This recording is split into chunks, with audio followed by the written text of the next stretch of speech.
ओम श्री धन्वंतराय नमः। ओम श्री धन्वंतराय नमः। ओम श्री धन्वंतराय नमः।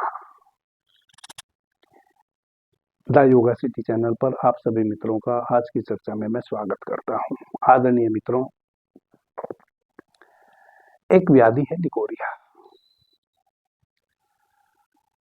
यूं तो लिकोरिया पर हम पहले भी चर्चा कर चुके हैं, जिसको श्वेत परदर भी कहते हैं।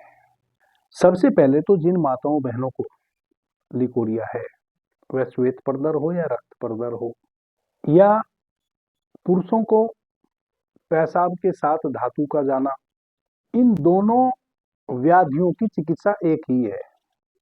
आयुर्वेद में कुछ औषधियां वैसी हैं जो दोनों ही व्याधियों में अमृत तुल्य कार्य करती हैं, चाहे वह पुरुषों को धातु जाने की समस्या हो या माताओं बहनों को परदर की समस्या हो, लिकोरिया की समस्या हो। औषधियां वैसी हैं जो परदर के लिए ही बनी है, लेकिन कुछ औषधियां वैसी हैं जो दोनों स्त्रियों को भी और पुरुषों को भी उतना ही लाभ पहुंचाती हैं, समान रूप से। तो आज की जो औषधि है वह दोनों ही स्थिति में कार्य करने वाली है। यदि किसी भाई को पेशाब में धातु जाने की प्रॉब्लम है या किसी माता बहन को लिकोरिया श्वेत परदर की प्रॉब्लम है, दोनों के लिए समान औषधि आज मैं बताने वाला हूं। सबसे पहले तो मानसिक रूप से आप इस बात को समझ लें कि श्वेत परदर या रक्त परदर होना किसी माता बहन को स्वास्थ्य को गिराने में सबसे बड़ी सहयोगी व्याधि है, बीमारी है। जैसे हमारे शरीर में दूसरी ओर कोई व्याधि हो जाती है, सर्दी हो गई, खांसी हो गई, बुखार हो गया या कुछ और समस्या आ गई, वैसे ही यह भी व्याधि है। तो कई बार माताएं बहनें क्या करती हैं कि इस व्याधि को छिपाती रहती हैं, अपने पति तक से छिपाती हैं, जिसका नतीजा यह होता है कि कई बार माताओं बहनों को कैंसर तक हो जाता है इस छोटी सी व्याधि के कारण। जब यह शुरू में व्याधि जन्म लेती है तब यह उतना बड़ी समस्या नहीं है, लेकिन यदि इसको नजरअंदाज किया जाए, ध्यान ना दिया जाए, तब यह बहुत बड़ी व्याधि बन के खड़ी हो जाती है और वह अवस्था हो जाती है जब कैंसर तक की स्थिति बन जाती है। कैसे? निरंतर यदि हमारे शरीर के किसी भी द्वार दरवाजे से कोई भी तरल बहेगा, बरसात के दिनों में जो किसान धान इत्यादि की रोपाई करते हैं और वह वैसे मजदूर हैं जो निरंतर आज उसके यहाँ धान रोपा, कल दूसरे के यहाँ रोपा, परसों तीसरे के यहाँ रोपा, इसका मतलब वह जो एक महीना धान रोपाई का होता है, उस एक महीने में निरंतर उनके पैर पानी में भीगे रहते हैं और हाथ भी पानी में भीगे रहते हैं। तो उनके हाथों की जो ये उंगलियां हैं, इसमें खारवे हो जाते हैं, घाव हो जाते हैं। पैरों की उंगलियों के बीच में भी घाव हो जाते हैं, जिसको खारवा बोलते हैं। वैसे ही खारवा जैसी स्थिति आपके शरीर के किसी भी अंग से यदि तरल बहे बन जाती है। जैसे ना, यदि आपको सर्दी जुकाम हो जाता है और जब 4-5 दिन हो जाते हैं सर्दी को और 4-5 दिन से निरंतर आपको नासिका से पानी बह रहा हो, तो धीरे धीरे नासिका में घाव होने लगता है। यदि जुकाम और अधिक लंबे समय तक रह जाए तो ये पूरी लाल हो जाती है। आपकी नासिका का जो ये दरवाजा है, इसमें घाव हो जाते हैं, ये लाल सुर्ख हो जाती है और इसमें पीड़ा होने लगती है, इसको छूने में भी दर्द होने लगता है। वैसी ही अवस्था योनि मार्ग में हो जाती है जब निरंतर श्वेत या रक्त परदर यानी कि वहां से वाटर डिस्चार्ज होता रहेगा। तो निरंतर वाटर डिस्चार्ज होने के कारण योनि द्वार गीला रहेगा, उसके कारण वहां घाव हो जाएगा। फिर उस घाव में धीरे धीरे इन्फेक्शन हो जाएगा, फिर वह इन्फेक्शन भीतर की ओर बढ़ना शुरू हो जाएगा और वह गर्भाशय के मुंह तक पहुंच जाएगा और फिर पूरा का पूरा गर्भाशय इन्फेक्टेड हो जाएगा, फैलोपियन ट्यूब इन्फेक्टेड हो जाएगी, ओवरी इन्फेक्टेड हो जाएगी और नौबत फिर यहाँ तक आ जाती है कि या तो उसमें कैंसर हो जाएगा, और कैंसर नहीं हुआ तो भी जब आपको पीड़ा होगी तो आपके जो चिकित्सक हैं वह आपको सलाह देंगे कि आपको यूट्रस निकलवा देना पड़ेगा। इतनी गंभीर ये अवस्था हो जाती है। परंतु कब होती है? जब आप अनदेखी कर देते हैं। और चूंकि हमारे शरीर से जब भी कोई तरल बहता है, किसी भी रास्ते से बहे, वह बहुत एसिडिक होता है। चाहे आप मूत्र त्याग करते हैं, उसमें भी एसिड है। आपकी नासिका से सर्दी खांसी में जब जो तरल बहता है, वह भी बहुत एसिडिक है। यदि योनि मार्ग से किसी भी प्रकार का तरल बह रहा है, वह भी एसिडिक है। यदि पुरुषों को वीर्य का स्राव निरंतर हो रहा है, तो वीर्य भी एसिडिक है।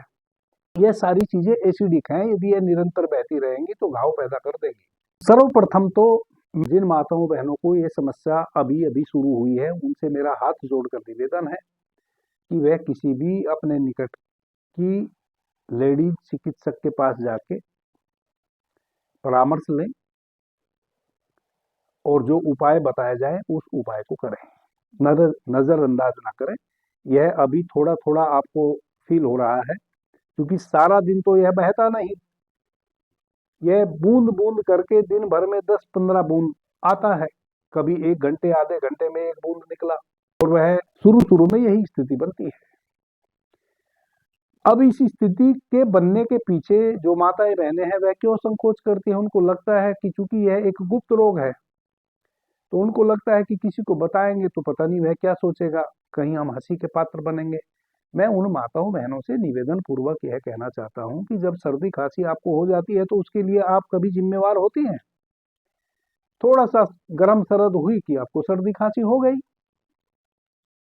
या और भी कोई व्याधि शरीर में आ जाती है, तो उसके लिए आप उसको निमंत्रण थोड़ा ना देती है, वह आ जाती है। बहनों को तो लिकोरिया की स्थिति होने के लिए बहुत सारे कारण हैं। यह देखने में मेरे आया है कि सबको खाना खिलाने के बाद वह खाना खाती हैं।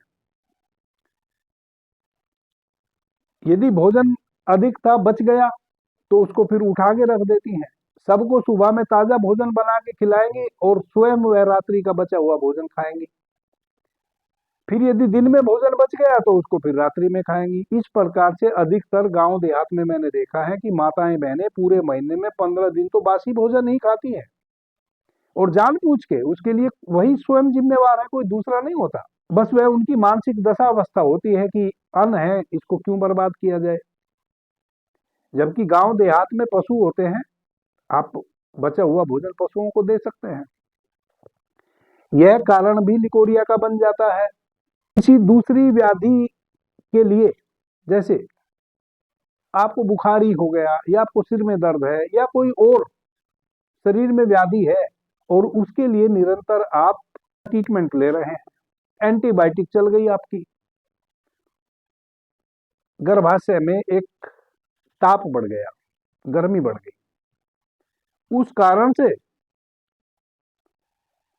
आपको लिकोरिया शुरू हो सकता है। अब इसमें आपका क्या दोष है? पहले वाले में तो आपका दोष है कि बातचीत कुछ भोजन आप अपनी इच्छा से ग्रहण कर रही हैं, किसी का दोष नहीं उसमें। फिर भी आपको यह थोड़ा ही ना पता था कि इससे आप लिकोरिया की पेशेंट हो जाएंगी, हो गई। तो एंटीबायोटिक अधिक लेने से भी आप लिकोरिया ग्रस्त हो सकती हैं। दूसरा, यदि आप अत्यधिक चिंतातुर रहती हैं, जो कि माताएं बहनें 90% रहती ही हैं, चाहे वो गांव में रहती हो, शहर में रहती हो, वो बहुत पढ़ी लिखी हो या कम पढ़ी लिखी हो, या बिल्कुल भी ना पढ़ी लिखी हो, वह अनावश्यक चिंता लेना शुरू कर देती है, या आवश्यक है इसलिए चिंता लेना शुरू कर देती है। प्रत्येक चीज की चिंता उन्हीं को रहने लगती है। भाई की भी चिंता, भाभी की भी चिंता, पति की भी चिंता, सास ससुर की भी चिंता, जिनकी चिंता बिल्कुल नहीं लेनी है उनकी भी चिंता, रिश्तेदारों तक की चिंता घर बैठे बैठे। वैसी चिंताएं भी जो जिम्मेवारी पति की थी, और वह पति अपनी जिम्मेवारी को निभा भी रहा है, फिर भी वह उसके लिए चिंता कर रही है कि निभा पाएगा कि नहीं। यानी कि इसको कहते हैं अनावश्यक रूप से चिंतित रहना। और यह माताओं बहनों की हॉबी है, यह उनकी प्रकृति बन गई है एक प्रकार से। जब आप अधिक चिंतातुर रहते हैं, तो कॉन्स्टिपेशन की शिकार हो जाती है। जब कॉन्स्टिपेशन की शिकार हो जाएंगी, फिर उदर में गर्मी बढ़ेगी, लगातार कब्ज रहेगा तो गर्मी बढ़ेगी। उस कारण से सबसे पहली जो व्याधि आपको लगेगी कॉन्स्टिपेशन के बाद, वह यदि माताओं बहनों को लिकोरिया के रूप में लगेगी और पुरुषों को प्रमेह के रूप में लगेगी। वीर्य पतला हो जाएगा। यदि बड़ी नेति के लिए संडास में बैठे हैं, थोड़ा भी जोर लगाया तो 1 बूंद वीर्य आ जाएगा मूत्र मार्ग से। या पेशाब के माध्यम से, जब रात्रि में सुबह में सो के उठेंगे तो पेशाब के माध्यम से पहले 2 बूंद वीर्य बहेगा, उसके बाद पेशाब आएगा, उसको कहते हैं प्रमेह। यदि लगातार कॉन्स्टिपेशन रहेगा तो पुरुष प्रमेह के शिकार हो जाएंगे, स्त्रियां लिकोरिया की शिकार हो जाएंगी। और भी बहुत सारे कारण हैं, उन पर तो मैं चर्चा नहीं करूंगा। अब हम निदान की बात करते हैं। यह चर्चा भी मैंने इसलिए की ताकि माताएं बहनें अलर्ट रहे, उनको एक तो यह पता रहे कि यह व्याधि उनको हो क्यों जा रही है, दूसरा यदि हो गई है तो उसमें वह जिम्मेवार नहीं है। 90% तो समस्याएं कोई दूसरी हुई थी और उसके कारण फिर लिकोरिया हो गया है। तो चूंकि जैसे और व्याधि हो जाती है वैसे यह भी व्याधि है, तो इसको छिपाने की, संकोच करने की आवश्यकता नहीं है। क्योंकि जब लिकोरिया किसी माता बहन को हो जाता है तो जो भी वह भोजन ग्रहण करती है, उस भोजन से जो उनको ऊर्जा मिलती है, उससे उनके भीतर सबसे अंतिम धातु स्त्रियों में रज है और पुरुषों में वीर्य है। अब वह रज ही पतला होकर श्वेत प्रदर के रूप में बहता रहता है। तो प्रतिदिन जो भी आपने खाया, उससे जो अंतिम धातु बनी रज धातु, वह प्रतिदिन आपकी बह गई। अब उसके कारण आपका मस्तिष्क धीरे धीरे कमजोर हो जाएगा, आपके सोचने की क्षमता गड़बड़ हो जाएगी, शरीर आपका शिथिल हो जाएगा, शरीर की शक्ति समाप्त हो जाएगी, आंखों के नीचे काले घेरे पड़ जाएंगे, चेहरे पे नाना प्रकार की झाई इत्यादि आ जाएंगी, बाल गिरने शुरू हो जाएंगे सिर के। यानी कि 30, 35, 40 की आयु आते आते ऐसा लगेगा जैसे 60, 65 वर्ष की वृद्धा हो गई हो। यह कंडीशन हो जाती है यदि निरंतर लिकोरिया की स्थिति रहे। सबसे ज्यादा स्पीड से स्वास्थ्य खराब करने वाली व्याधि है लिकोरिया। सारा तेज चला जाता है, निस्तेज हो जाता है पूरा शरीर और चेहरा। इसलिए कोई संकोच ना करें, तुरंत उसका उपाय करें। हालांकि एलोपैथिक में कोई इलाज नहीं है लिकोरिया का, लेकिन फिर भी यदि आप किसी लेडीज डॉक्टर के पास जाएंगे तो वह आपको कुछ तो परामर्श देगी, कुछ औषधियां भी देगी। कम से कम वह यह जानती तो है, उसने एनाटॉमी फिजियोलॉजी पढ़ी है, उसको पता तो है कि आपको लिकोरिया क्यों हुआ है। आपको वह कुछ टिप्स देगी कि इन कारणों से हुआ है, थोड़ा सा इनसे बचने की कोशिश करो, तो आप उनसे बचेंगी तो सही। सबसे पहले तो हमेशा ध्यान रखें कि कॉन्स्टिपेशन ना होने दें। यदि कॉन्स्टिपेशन हो रहा है तो उसके लिए त्रिफला चूर्ण सबसे बेस्ट औषधि है, माताओं बहनों के लिए भी और पुरुषों के लिए भी। और क्यों बेस्ट है उसको समझ लो। क्योंकि चाहे माताओं बहनों को लिकोरिया जा रहा हो या पुरुषों को प्रमेह, दोनों ही अवस्था में वैसी कोई भी औषधि अमृत के समान कार्य करती है जो कसाय रस युक्त हो। त्रिफला चूर्ण जो है वह कसाय रस है। हरड़ है वह भी कसाय, बहेड़ा है वह भी कसाय, आंवला है वह भी कसाय। आप दिन भर भोजन में जितनी भी चीजें लेते हैं उसमें मीठा, तीता, नमकीन सब प्रकार का भोजन लेते हैं, लेकिन कसाय रस आप किसी भी रूप में नहीं लेते। बना लो अपने भोजन का और देखो कि आपके भोजन में सबसे अधिक कमी है किस चीज की? कसाय रस की। मीठा भी आप किसी न किसी रूप में खाते ही रहते हैं, नमकीन भी आप लेते हैं, तीता भी आप लेते हैं। यदि नहीं लेते हैं तो आप कसाय रस नहीं लेते हैं। कसाय रस लिकोरिया में और प्रमेह में अमृत के समान कार्य करता है। जितनी भी लिकोरिया की आयुर्वेद में औषधि बनी है, उन औषधियों में सबसे ज्यादा कसाय रस जिस औषधि में पाया जाता है उस औषधि का मिश्रण जरूर मिलेगा। इसी से आप समझ लो कि कसाय रस कितना अनिवार्य है माताओं बहनों के लिए या पुरुषों के लिए भी, धातु को मजबूत बनाने के लिए, धातु को रोकने के लिए। और चूंकि त्रिफला चूर्ण इसलिए कह रहा हूं कि त्रिफला चूर्ण कसाय रस तो है ही, कसाय रस की पूर्ति तो आपके शरीर में करेगा ही, इसके अतिरिक्त आपको कॉन्स्टिपेशन नहीं होने देगा। और जब कॉन्स्टिपेशन नहीं होगा तो वह जो पेट में गर्मी बढ़ी हुई है, जिसके कारण पुरुषों के मसाणों में गर्मी हो गई है, उस कारण से वीर्यवाहिनी नाड़ी कमजोर हो गई, वीर्य पतला होकर पेशाब के रास्ते निकल रहा है, और माताओं बहनों को लिकोरिया हो गया है, तो उस ताप को वह हर लेगा।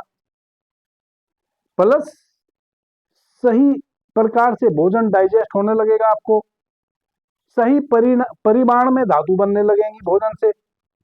देखते ही देखते महीने 20 दिन में आपका रंग बदल जाएगा केवल त्रिफला खाने से। तो सबसे पहले तो सभी माताओं बहनों से और भाइयों से मेरा यह निवेदन है कि त्रिफला चूर्ण को अपने जीवन में इस प्रकार से अपना लीजिए कि यदि आपको भूख नहीं है तो भोजन भले आप ग्रहण ना करो, ये बात मेरी खूब कान खोल के सुन लो। यदि आपको किसी चीज को भूलना है तो वह दो चीज है, आप भोजन भूल जाइए किसी टाइम चलेगा, आप किसी भी प्रकार की ईर्ष्या को अपने जीवन में जन्म मत दीजिए, उसको भूल जाइए। यह दो चीज आप भूल जाइए, ईर्ष्या करना छोड़ दीजिए, और यदि एक आध टाइम आप भोजन भूल जाए तो चलेगा, क्योंकि ईर्ष्या करने वालों को लिकोरिया कभी ठीक नहीं होता। ईर्ष्या करने वालों को कभी भी, यदि वह पुरुष है, परमेह रोग ठीक नहीं होता, वह हमेशा शीघ्र पतन के रोगी होते हैं। यह ईर्ष्या, केवल मैंने ईर्ष्या शब्द का चर्चा की है, यह ईर्ष्या जो है यह बहुत गंभीर रोग है आपके लिए। तो यदि छोड़ सकते हो तो दो चीजों को छोड़ दीजिए, ईर्ष्या को छोड़ दीजिए और कभी कभी भोजन छोड़ दीजिए, परंतु त्रिफला चूर्ण को कभी भी मत छोड़िए, यह याद रखिए। अब आ जाते हैं औषधि पर। बहुत साधारण सी औषधि है लिकोरिया की और प्रमेह की।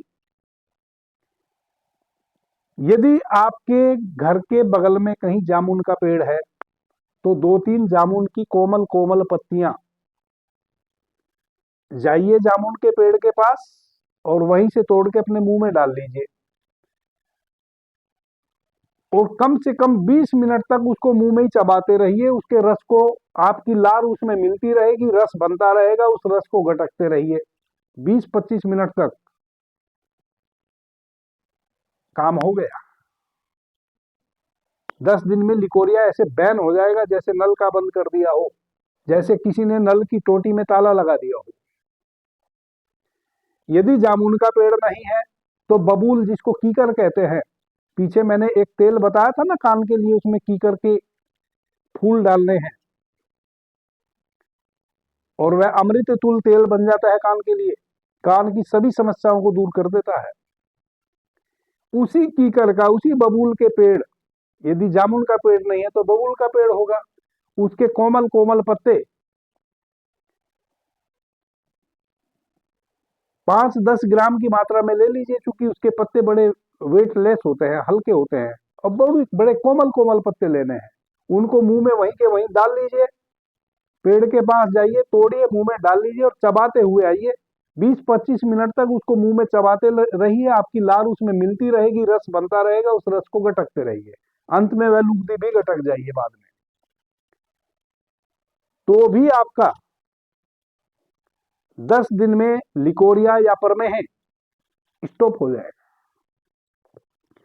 अब अगर आप वैसा ना कर सकते हो तब आप आयुर्वेदिक स्टोर पे जाइए और वहां से पुष्यानुग चूर्ण लेके आइए। पुष्यानुग, यह केवल माताओं के लिए है, इसको पुरुष नहीं ले सकते। पुष्यानुग चूर्ण लेकर आइए, उसको 5 ग्राम चूर्ण को सुबह में ताजे पानी के साथ ले लीजिए, रात्रि में सोने के समय फिर ले लीजिए। 5 ग्राम सुबह में, 5 ग्राम रात्रि में, 40 दिन निरंतर लीजिए। यदि वह पत्ते आप खा रहे हैं तो भी आप 40 दिन लीजिए, 10 दिन में उन पत्तों से भी लिकोरिया पर बैन लग जाएगा और पुशिया नुग चूर्ण से भी बैन लग जाएगा। लेकिन कब लगेगा? जब आप रात्रि में प्रतिदिन त्रिफला चूर्ण का सेवन कर रहे हो। यदि आप त्रिफला चूर्ण का सेवन नहीं करेंगे तब कम से कम मेरे पास ऐसी कोई औषधि नहीं है जो आपके लिकोरिया को ठीक कर दे, या कहें कि दुनिया में कोई ऐसी औषधि नहीं है जो आप स्त्रियों के लिकोरिया को ठीक कर दे और पुरुषों के प्रमेह को ठीक कर दे। क्योंकि पेट साफ तो होना ही होना मांगता है। यदि जरा भी कॉन्स्टिपेशन रहा तो दुनिया की कीमती से कीमती औषधि भी, यदि स्वर्ण भस्म युक्त औषधि भी आपको दी जाएगी तो भी आप ठीक नहीं होंगे। यह मैं गारंटी लिखकर दे सकता हूं। और पेट साफ करने के लिए जितने भी चूर्ण आप यूज में लाएंगे वह सभी विषाक्त हैं। उनमें सनाए पत्ती होती है, वे आपके भीतर ड्राइनेस पैदा कर देते हैं, उसके कारण आपका रोग और बढ़ जाता है। त्रिफला चूर्ण ही एकमात्र वैसी औषधि है जो निरापद है। बीच बीच में दूसरे तीसरे चौथे दिन आप कैस्टर ऑयल भी 20 से 25 ml ले सकते हैं, दूध या गर्म पानी में डाल के रात्रि में सोने के समय। इस प्रकार से आप यह 3 औषधि मैंने बताई है, इन तीनों में से जो भी आपके लिए सुलभ हो कोई एक औषधि आप ले आए, त्रिफला चूर्ण का निरंतर सेवन करें, आप 100% लिकोरिया जैसी व्याधि से मुक्त हो जाएंगे। यदि किसी माता बहन को श्वेत परदर ना होकर रक्त परदर है तो उनको एक छोटा सा कार्य और कर लेना होगा। कैस्टर ऑयल जिसका मैंने अभी तीसरे चौथे दिन पीने के लिए कहा, तो कैस्टर ऑयल 60 ml आप ला के रख लीजिए, चौड़े मुंह के पोट में रख लीजिए। साफ स्वच्छ मेडिकल स्टोर से रुई खरीद के लाइए, कॉटन खरीद के लाइए, थोड़ा सा कॉटन उसमें लगाइए, डुबाइए और रात्रि में योनि में भीतर रख दीजिए और सो जाइए। क्या होगा कि रक्त परदर हमें तभी होता है जब कोई हल्का फुल्का घाव भीतर है, और वह जो श्वेत परदर है, वह जो लिक्विड हमारे योनि द्वार से निकलता है उसके साथ थोड़ा बहुत रक्त मिश्रित होकर आ रहा है उस घाव से, तभी वह रक्त वर्ण का लिक्विड आना शुरू हो जाता है। उस इन्फेक्शन को 100% कैस्टर ऑयल समाप्त कर देगा। कैस्टर ऑयल महौषधि है उस कार्य के लिए। जब किसी और दूसरी औषधि से काम ना बने तब भी 100% कैस्टर ऑयल से वह घाव की स्थिति ठीक हो जाएगी। 10, 15, 20 दिनों तक निरंतर आप उस कॉटन को कैस्टर ऑयल में लगा के रखें, पैरेलल वह घाव भी निर्मूल हो जाएगा, सूख जाएगा, भर जाएगा। गुरु अमृता औषधि के संबंध में प्रत्येक वीडियो में मैं आपको बताता रहता हूं। गुरु अमृता औषधि हमारे पास निःशुल्क ही उपलब्ध है। प्रत्येक पूर्णिमा और अमावस्या को दिल्ली में गुरु अमृता औषधि का वितरण हो रहा है। जिन भाई बहनों को गुरु अमृता औषधि की आवश्यकता है, गठिया, साइटिका, लकवा से जो ग्रस्त हैं और वह 20 वर्षों से भी यदि बिस्तर पर है, उनके लिए चूंकि वह अमृत तुल्य है, वह गुरु अमृता औषधि से संबंधित सभी चारों चैनल पर हमने एक वीडियो डाला हुआ है। उस वीडियो को सुने और उसमें क्राइटेरिया को समझें कि कैसे आप हमारे यहाँ से ले सकते हैं, और आप निःशुल्क पूरे देश से कहीं से भी आप हैं गुरु अमृता औषधि हमारे यहाँ से ले सकते हैं। हमारे प्रत्येक वीडियो के डिस्क्रिप्शन में एक अराटाई चैनल है, चैनल का लिंक है, व्हाट्सएप चैनल का लिंक है। यदि आप उसको सब्सक्राइब कर लेते हैं तो गुरु अमृता औषधि से संबंधित या हमारे द्वारा जितने भी प्रोग्राम चलते हैं उन सब से संबंधित आपको सूचना प्राप्त हो जाएगी। अभी के लिए इतना ही। आपने मुझे ध्यान से प्रेम से सुना, उससे मैं बहुत अनुग्रहित हूँ। सभी मित्रों को मेरा प्रणाम, धन्यवाद। हर हर महादेव।